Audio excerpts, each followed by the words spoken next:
people in charge of something as important as an election. We don't even have results back yet from the election that happened days ago. Such is life. And if you look at the condition of the school system in Baltimore, you can see people need to lose their jobs. People down at City Hall need to lose their jobs. People down at North Avenue need to lose their jobs with the condition of things. So we're going to talk about that. Accountability for the election, or the debacle that they're calling an election.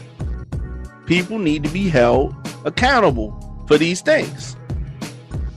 Over and over again, we keep having problems. And why? Because people are not held accountable. People are just being rewarded over and over again for failure. Rewarded for failure. Doesn't happen too often, but it happens here in Baltimore. That's for damn sure. Over and over again, people rewarded for failure. Rewarded for incompetence. Did I say already that we still don't have the results for an election that was pushed back 5 weeks, which means you have 5 more weeks to prepare? In itself, you get 4 years to prepare for an election. 4 years. And these bumbling idiots can't even pull off an election. Something that we are taught when you're in school. One of the main things that you taught is how to count. 1, 2, 3, 4, 5. Right? It's as simple as counting. It's not a whole lot to it. You had a little ballot. You filled in who you wanted. And that's it. And if the machine's not working in District 1, then you count it by hand. Right? You count it by hand. You remember how to do that, right? District 1 acting like the ballots are uncountable. We can't count the ballots. What are you talking about? Right? When I went into my polling place, I saw a whole bunch of people who thought they was in charge. So no, move over here, walk right here, stand, let me put this on your hand, all this kind of stuff. Everybody will be in charge, but nobody can count. You can't round up all these people that want that election judge check and get them to count. Too difficult. It's too difficult for people, but that's where we're at right now. Election accountability, no accountability. I knew that we couldn't pull off something so simple as to have people mail the ballots in and count them.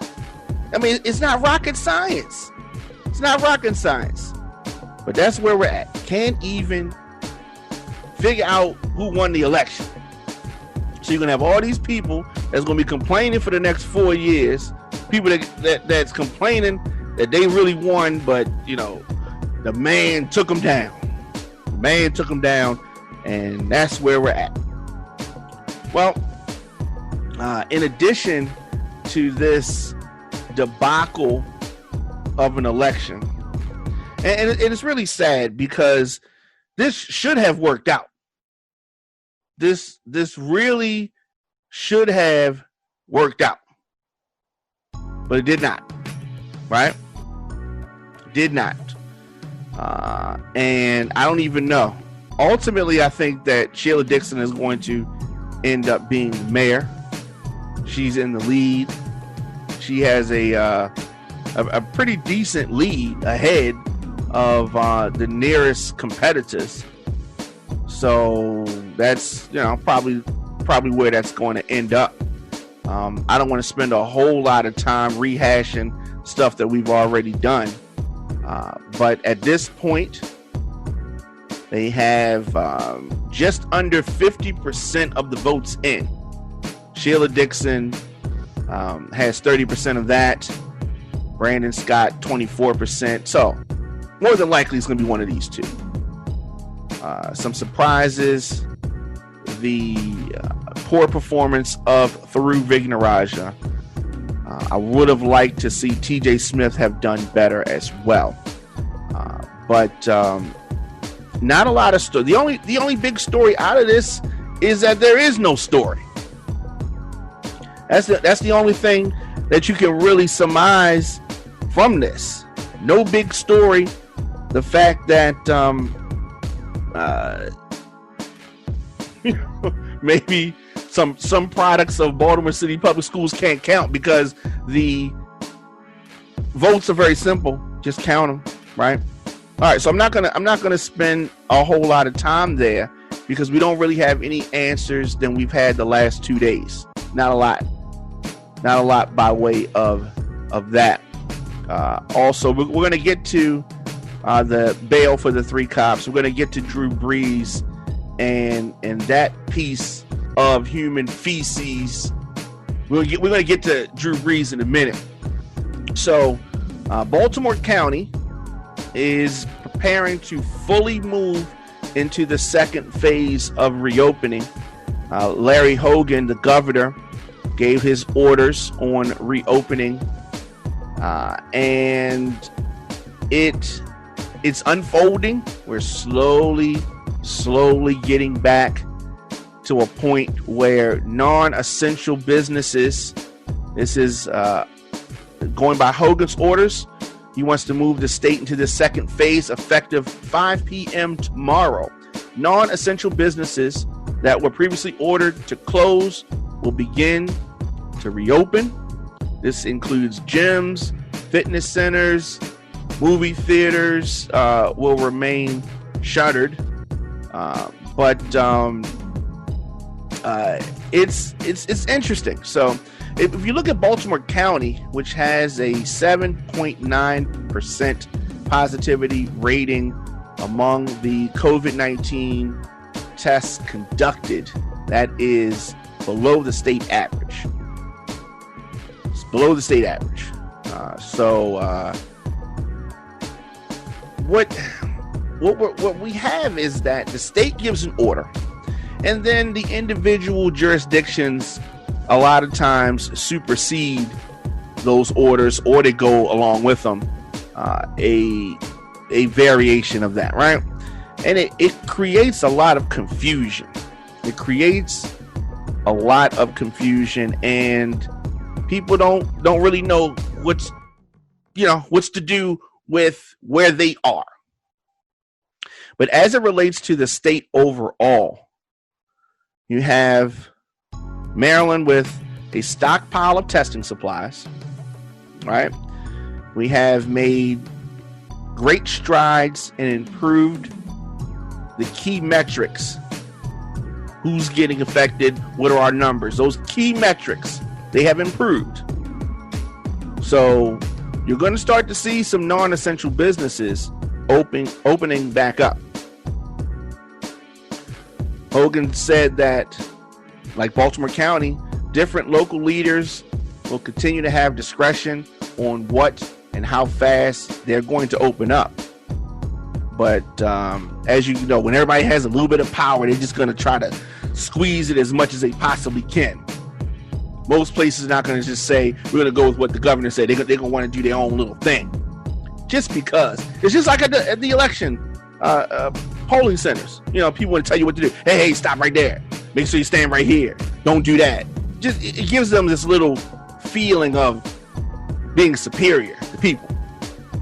But it doesn't always equal out with things being good or capable or competent, as you can see with the fact that we don't have results for the elections. But I digress. Let us continue. So, the governor said that continued efforts to access federal labs have been unsuccessful. However, he said that Baltimore's lab and stockpile of testing supplies make the state uniquely positioned for whatever is ahead. You do remember that the governor had his wife call overseas, and we got a bunch of tests flown in. So he's saying that we good. We good on that, all right? He said, I ain't really talking about the other states, but all I know is that Maryland is good. Well, that's a good thing. We don't get a lot of good news.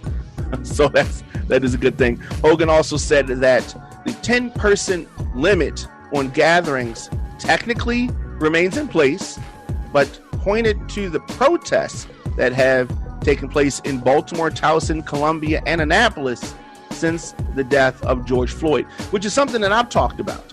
If we have seen these mass groups of people get together, does that throw into question your feelings about COVID-19 and coronavirus and people gathering? I'm going to get into that in a second. The governor said that most of those people were not following the guidance, and he suggested that anybody who was out at a protest should look to getting tested and avoid at-risk friends and family until they know that they don't have the coronavirus. So the protest took place outdoors. So you had a lot of fresh air, free-flowing air. There was a lot going on, right? That's different from people being confined to a space that is indoors. So while we have not seen widespread numbers or a second wave, I don't know if that was 100% the best test of it, because if those people had been indoors, we might have seen that. But they had air. They were outside. So it was a little bit safer for them getting all together. I don't want people to say, I saw something online. Somebody said all these people got together and nobody has coronavirus. Somebody lying. Doesn't mean that. Doesn't mean somebody's lying. I'm just saying they weren't all inside. Now, you put all those people on a plane, that's something totally different. Where the air is just recycled back, same old air for a whole flight, that's something different. Put all these people in an auditorium or a gymnasium, that might be something different. Get all those people together in the arena, might be something different. So I don't want people to be under this false impression that everything is all good, because we don't know that just yet. Let this be a lesson to you all. So speaking of the protests, the police commissioner, Michael Harrison, said today that the Bureau of Alcohol, Tobacco, Firearms, and Explosives helped investigate some suspicious bricks. So there was a big pile of bricks that mysteriously appeared before the protests. It's no mystery, right? Somebody put it there. And it's not a whole, they say we got to get the Bureau of Alcohol, Tobacco, and Firearms. We have cameras on all the light poles, right? If I run a red light, you don't have to get the Bureau of Alcohol, Tobacco, and Firearms to send some ticket to my house. You use your cameras and you do it. And that's it. So you just look at the cameras, tell us who dropped off that big load of bricks. It's not a whole lot to it. But anyway, they said that the bricks were similar to the ones thrown at officers that led police to put on their tactical gear earlier last week. It's not a whole lot to it. I hate when we complicate things that are not complicated. So they commend the officers, showing great restraint. Though he did not know how the police came to learn about the bricks, I saw that the bricks were there on social media. A lot of people were talking about it. They're always looking on social media. The hip-hop police are everywhere, but where they need to be, they should have been looking at the damn bricks. Anyway, of course, as police often do, they want to continue to praise officers. But they also want to praise the protesters for helping ensure that Baltimore avoided some of the violent confrontations seen in other cities. Now, that is not going to say that does not say that Baltimore did not have incidents. There are plenty of incidents downtown where stores are boarded up because the windows are busted out. We saw the ATMs, several ATMs downtown that were, attempted to be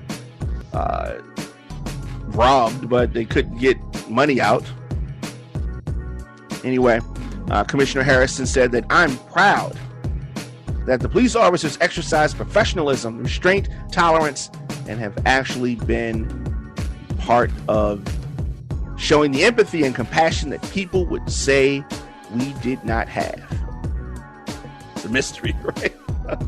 Only a handful of arrests have been made in connection with the protest. So I am happy about that. It could have been a lot worse. So it is. It's also something we were talking about the protest and what led to these protests. Of course, the death of George Floyd, and very sad situation. Something that we've seen over and over again. George Floyd's not the only person, but this was, as many people say, this was the straw that broke the camel's back. This was just one of those things. Before we go any further, just tune in and listen to the Diamond K Show, Radio on Fire. I am here daily with my take on news, entertainment, and trending topics. So the company Talkspace provides free support. They have a support group for those affected by racial trauma. What is Talkspace? Talkspace is like having a therapist in your pocket. So this platform provides confidential, affordable online therapy with a professional licensed therapist. And they have created a free private support group for those who have been affected by racial trauma. This Talkspace group will be moderated by licensed clinicians who will maintain the safety of the space as well as provide resources, guidance, and invoke thoughtful conversation. You can find out more about that at radioonfire.com. We have a link for Talkspace, or you can simply visit Talkspace on Facebook. So it is at Talkspace. So the death of George Floyd is what led to massive protests around the world. And I was happy to hear that the 3 fired officers were charged and arrested, that the charges against the murderer who had his knee on the throat of George Floyd, his charges were increased. So a judge has set bail at $750,000 a piece, $750,000 a piece today for the three fired murderers, ex-Minneapolis police officers charged with aiding and abetting in the killing of George Floyd. And ironically, this is just as a memorial service took place for this unarmed black man that was killed. So the officers made their first appearances in court as friends, relatives, and celebrities gathered to memorialize Floyd. Minneapolis Police Department fired them last week alongside Derek Chauvin, who was charged now with second-degree murder and second-degree manslaughter in the May 25th death of George Floyd. So thankfully we had this video, because we did not have these multiple videos, this would not be happening. This would not be happening. Now, defense attorneys for these loser ex-cops, they argued for lower bail. They told court that Chauvin was a training officer, and they're saying that these officers have been on the job for just 3 and 4 days respectively. So you can kind of get an idea as to where they're going with this. 3 and 4 days, and they're gonna try to play the we didn't know any better. We were under his care and guidance, and they're gonna probably try to throw him under the bus, Derek Chauvin. But I don't think we should accept any of that foolishness. all of them are participants. They were willing participants in the murder of an unarmed black man, and they should be dealt with accordingly. Defendants don't normally enter pleas during their first appearance in Minnesota courts, which tend to be brief proceedings. The judge set their next court dates for June 29th. If convicted, Chauvin faces a maximum of 40 years on the murder and 10 years for manslaughter. Now, facing that, this could go so many different ways. Under Minnesota law, aiding and abetting second-degree murder is it's the same as a second-degree murder charge. So the other three loser cops could face the same potential penalties if convicted as this loser murderer Chauvin faces if he's convicted. Now, a date for Chauvin's first court appearance has not been set. He was arrested on May 29th, as you remember. The latest criminal complaint against him says his actions were substantial cause factors in Mr. Floyd losing consciousness, constituting substantial bodily harm, and Mr. Floyd's death as well. So the narratives in the three complaints against the ex-cops that aided and abetted are almost identical to the one against Chauvin.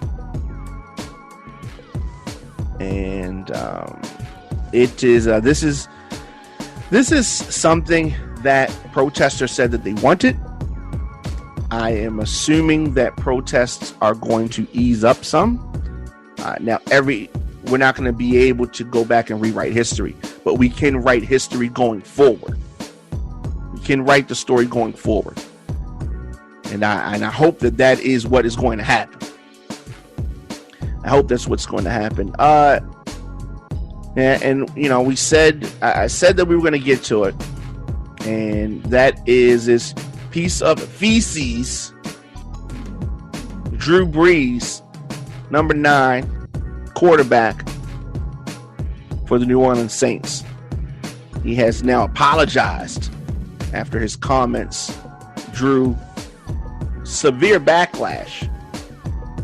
The Saints quarterback is apologizing. He's been criticized heavily, as he should. Athletes, including some of his own teammates, for comments that he said against kneeling during the national anthem in an interview. During the interview, Brees was asked about former NFL quarterback Colin Kaepernick's kneeling during the national anthem in 2016. 2016, it's been that long. He said this is Drew Brees talking. "I will never agree with anybody disrespecting the flag of the United States." Okay. Drew Brees is an idiot, okay? It comes down to what you call disrespecting the flag.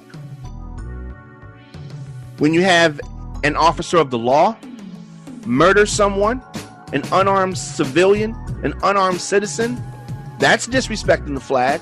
That's disrespecting the country that he is an employee of, someone to defend citizens of the country. That's a representative. That's disrespect to the flag.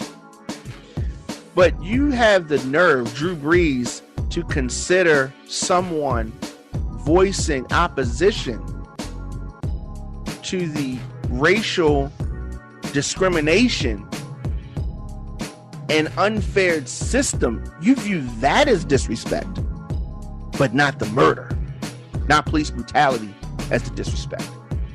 You're an idiot. He's an idiot.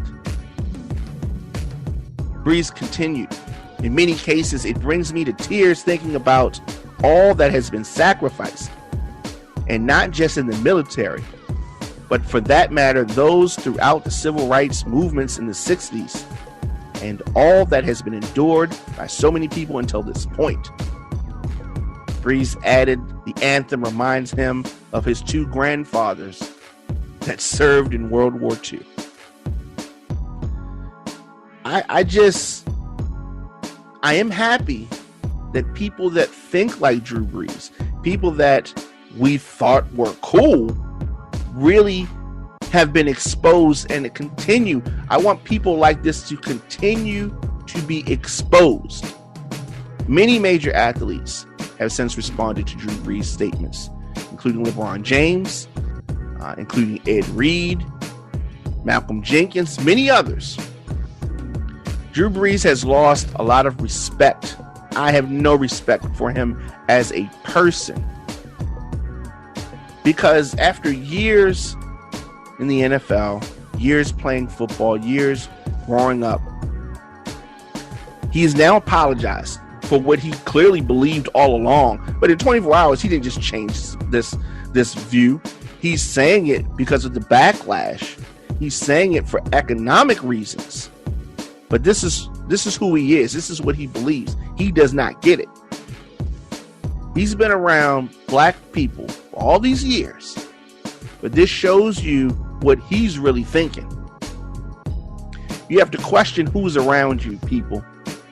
The people that you think is cool, you have to really open some dialogue to really find out. You can't assume. Can't assume. There are pictures of him kneeling with other players. What is he talking about? What do you really think all these young people are out here protesting? Why are they protesting? He just does not get it. He does not get it. It was never about disrespecting his grandfathers. It's about getting respect. The respect that is deserved. But Drew Brees is a fool. But unfortunately, there are other fools that buy into what he's saying. He's only apologizing, and it is a very hollow apology. We should not accept his apology. You should just understand who he is and move on. But we have to continue to expose people like that. He's going to come out, he's going to cry, he's going to probably give some money and act like he's sorry for what he said, but he said it. That's what he feels. That's what's in his heart. I'll read some of his lame PR apology. It says, "I would like to apologize to my friends, teammates, the city of New Orleans, the black community, NFL community, and anyone I hurt with my comments yesterday. In speaking with some of you, it breaks my heart to know the pain I've caused." Okay. This is not anything new. This is nothing new. I don't want people to be under the impression that George Floyd is the only person. This ain't the first, this ain't the second, this ain't the third, this ain't the fourth, this ain't the 10th, this ain't the 20th instance of police brutality that resulted in death of an unarmed person. Black person. Drew Brees has heard this before. So now all of a sudden overnight, after you got this backlash, then all of a sudden you so sorry and you so empathetic and you're so aware now, and you know what I mean? Just shut up. So he says, in an attempt to talk about respect, unity, and solidarity centered around the American flag, nobody was talking about the American flag. You brought that up. Because just like Trump, who there's a lot of pictures, or there's pictures with Drew Brees, the alleged citizen that Trump married and his wife, all four of them together, right? So this mentality comes from that mindset and that way of thinking. Because this is not about the flag. This is about, which, I mean, this, we can get into a discussion about the flag, but this was about police brutality. And you get example after example after example of it. And for some adults, some white adults and some black, puppets to act like this is not happening. It is beyond me when grown, able, minded adults act, oh my God, I had no idea this was going on. What? Like, this George Floyd murder, they take that and say, I can't believe, I had no idea that this was happening in our country. Now I was talking to my friends and now I understand. What are you talking about? You saw it. You chose to ignore it, or you chose to act like it was what had been happening, so you just thought it was normal, or it was right, or it was just. But don't act like you didn't know, because you knew. Now, I'm not even going to read this whole dumb apology that I do not accept. I don't know if Black Americans around the country accept it, but Drew Brees, the human piece of feces, said that I stand with the Black community. No, you don't. In the fight against systematic racial injustice and police brutality, and support the creation of real policy change that will make a difference. No, you don't. Because if you did, you wouldn't open your mouth to say some of the ignorant statements that you made on yesterday. He says that he's sorry. And one thing that stuck out to me, so near the end, he says that I'm sick about the way my comments were perceived. It's not about perception. It's about what you said. But the way they were perceived, but I take full responsibility and accountability. If you take full, the word but can't be in there if you say I'm taking full responsibility and accountability. Because what he's really trying to say in the statement, I am sick about the way my comments were perceived, right? You're really trying to say it wasn't me, it was y'all and the way y'all looked at what I said, right? That's him trying to escape responsibility. He continued by saying, I recognize that I should do less talking and more listening. And when the Black community is talking about their pain, we all need to listen. That was never the debate. The problem was Colin Kaepernick was talking about the pain. And you chose to interpret it, just like your president, just like many others, chose to interpret it to mean what you want it to mean, because you don't want to talk about what it really means. And for that, Drew Brees, you can take your apology and shove it. Yeah, I really think that a lot of athletes and entertainers speaking off the cuff is going to continue to show these people for who they are. Show these people for who they are. You listen to the Diamond K Show here on Radio on Fire. And of course, if you miss any episodes of the program, you can always go radioonfire.com, catch up on past episodes. We also have breaking news, trending stories as they are happening, writing about them. If you have events coming up, djdiamondk@gmail.com. Let me know. Also on social media at The Diamond K Show, at Radio on Fire. I will be back later on today for the nightly news program. So I will see you guys a little bit later.